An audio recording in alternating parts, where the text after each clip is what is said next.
Message de Monseigneur Philippe Christori en ce vendredi 3 mars 2023. La mesure de l'amour est d'aimer sans mesure. Le carême dure les 40 jours qui précèdent la fête de Pâques. Nous célébrerons alors le baptême de nombreux adolescents et adultes catéchumènes. Évêque du diocèse, j'ai eu la joie de les appeler lors de la célébration de l'appel décisif dimanche dernier. Célébré dans la cathédrale, cet appel manifeste leur accueil définitif au sein de l'Église catholique et apostolique, afin qu'ils reçoivent la foi des apôtres enracinés dans la mort et la résurrection de Jésus-Christ. Leur appel est décisif puisque leurs accompagnateurs, clercs et laïcs, m'ont confirmé leur détermination à engager leur vie à la suite de Jésus dans la lumière de la parole, à l'écoute du Saint-Esprit au sein de la communauté ecclésiale. Leur baptême scellera pour la vie et l'éternité leur destin d'enfants de Dieu, recevant leur part de l'héritage, soit la promesse de la vie éternelle. Saint Paul affirme qu'être chrétien à la suite de Jésus-Christ est une folie. Effectivement, Jésus dit qu'il faut le préférer à toute chose, à son conjoint et à ses enfants, qu'il nous faut avancer sans regarder en arrière, qu'il faut laisser les morts enterrer les morts, pour prendre part à la mission et à l'annonce du royaume. Cet excès dans l'offrande de soi peut devenir cause de fascination ou, à l'inverse, engendrer une répulsion, jusqu'à la persécution que l'on observe au long des siècles sans exception.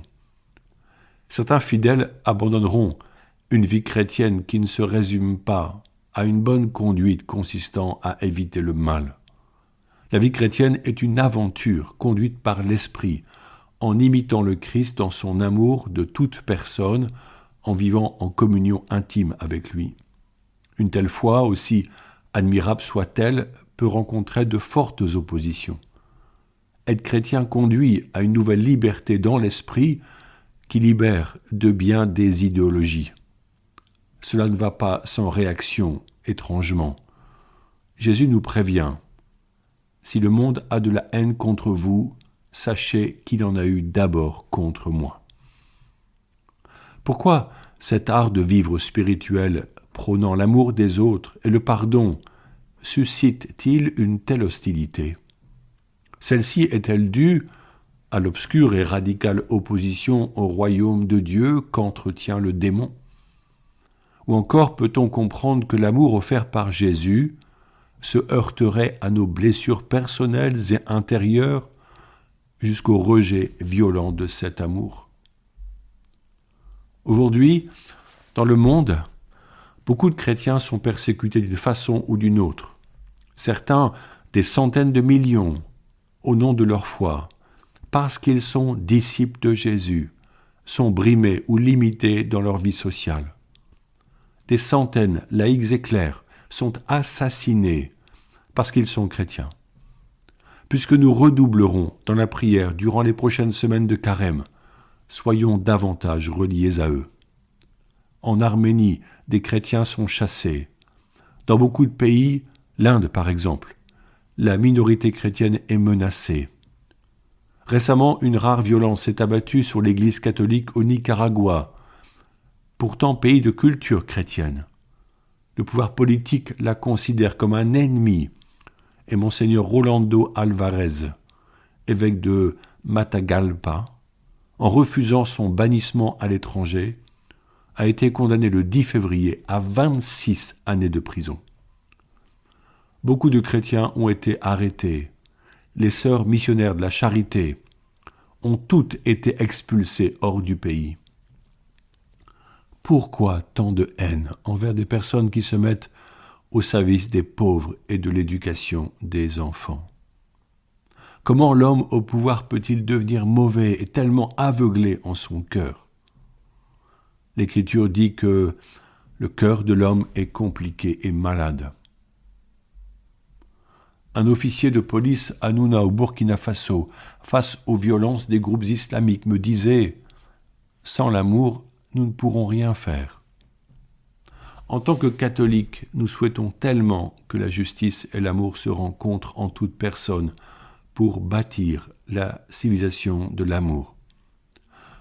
Puisque le carême nous invite à une plongée spirituelle en Dieu, réjouissons-nous de la démesure dans l'amour que Dieu offre à chacun pour apporter sa réponse personnelle. L'enseignement de Jésus est éclairé par les béatitudes qui inaugurent son grand discours sur la montagne face au magnifique lac de Tibériade. Rappelons que ce discours est comme une règle de vie qui ancre notre attitude spirituelle chrétienne et éclaire l'enseignement de tout l'Évangile. À la loi du talion qui régulait la violence de la vengeance, œil pour œil, dent pour dent, Jésus propose le chemin de la démesure, du don et de l'amour.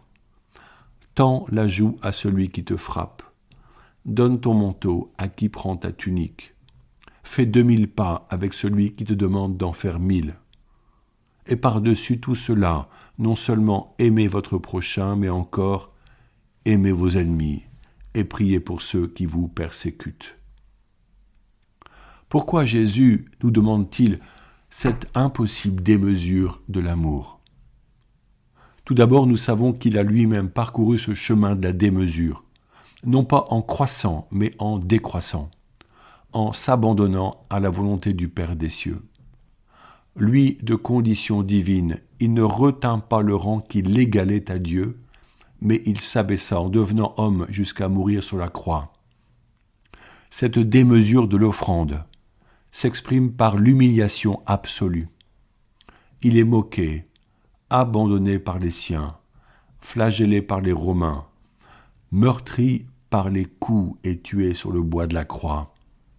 Cet abaissement va jusqu'à la mort ignoble de la crucifixion, ultime malédiction imposée à un condamné. Or, là où Jésus est passé, nous sommes appelés à passer à sa suite. Il a dit que celui qui veut être mon disciple prenne sa croix et me suive. En réalité, cette démesure n'est pas nouvelle. Déjà dans l'Ancien Testament, Moïse parlait au nom du Seigneur et demandait aux fils d'Israël d'être saints, car le Seigneur est saint. Être saint comme Dieu est saint est un objectif inatteignable, puisque Dieu est l'amour parfait et que nous sommes pécheurs. La sainteté à laquelle nous sommes appelés n'est pourtant pas une option, mais une obligation pour tous les baptisés, rappelés par le Concile Vatican II. Cette sainteté n'est pas la quête d'une pureté rituelle qui pourrait plaire à Dieu, ni même l'absence de tout péché. Elle est charité, agapé, don de l'Esprit Saint. L'agapé n'est-il pas ce merveilleux amour que Jésus offre à ceux qui s'approchent de lui? Le mot agapé est presque réservé à l'amour divin. Saint Paul confirme la folie de l'amour agapé, qui se dit aussi charité. Si je n'ai pas la charité, s'il me manque l'amour, je ne suis qu'un cuivre qui résonne, une cymbale retentissante. La foi ne consiste pas seulement dans le fait de croire à l'existence de Dieu. Elle est recherche incessante et quotidienne de Dieu. Elle trouve sa réalisation concrète dans l'amour et le service des frères. En eux, nous discernons la présence de Jésus-Christ qui est présent en toute personne, même en l'âme des non-chrétiens. Sainte Teresa de Calcutta contemplait le Christ dans le cœur de tout moribond, indépendamment de sa croyance. Ce que tu auras fait au plus petit d'entre les miens, c'est à moi que tu l'auras fait. Voir Jésus dans le visage souffrant du frère, voici l'attitude intérieure des saints et des saintes, comme saint Vincent de Paul le vécut si profondément auprès des pauvres. La vie chrétienne à la suite de Jésus-Christ est ainsi une folie, mais cette folie est soutenue par l'amour démesuré de Dieu qui communique son Saint-Esprit. Saint Bernard écrivait « La mesure de l'amour est d'aimer sans mesure ». Le pourrons-nous en vérité? Oui, si chaque jour nous faisons un pas nouveau en aimant celui ou celle qui me tend la main quand je le rencontre. Ce carême maintenant commencé est une belle opportunité pour mettre en œuvre ce choix. Beaucoup d'entre vous sont confrontés à des réalités humaines douloureuses.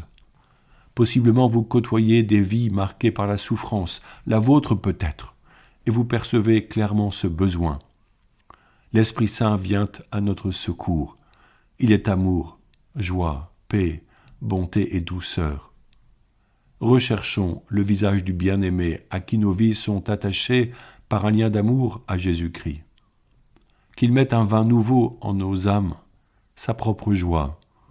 Nous serons peu à peu capables d'accueillir hommes et femmes en recherche de Dieu pour leur joie et notre bonheur. Oui, nos vies consacrées par notre baptême sont faites pour la démesure de l'amour, à recevoir de Jésus-Christ, puis à partager sans retenue.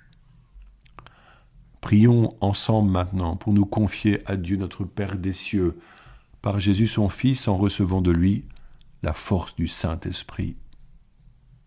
Seigneur, en ces jours de carême, fortifie notre foi par ta grâce, pour comprendre combien tu es amour, et que ton amour est de toujours pour chacun. Que notre vie quotidienne soit ancrée par la prière dans l'espérance que tu accompagnes chacun de nos projets, que tu es là dans le travail quotidien. Oriente nos choix et nos activités pour que nous demeurions dans la confiance que le chemin que tu proposes apporte la paix et le bonheur. Sois loué pour ta grandeur et ta bonté, et maintiens-nous en cet esprit joyeux de la louange pour témoigner de ta présence. Merci pour notre Mère, la Vierge Marie, à qui Jésus nous a confié quand il était crucifié, pour être avec toi, Dieu notre Père. Nous nous remettons entre ses mains maternelles. Je vous salue Marie, pleine de grâce, le Seigneur est avec vous. Vous êtes bénie entre toutes les femmes, et Jésus, le fruit de vos entrailles, est béni.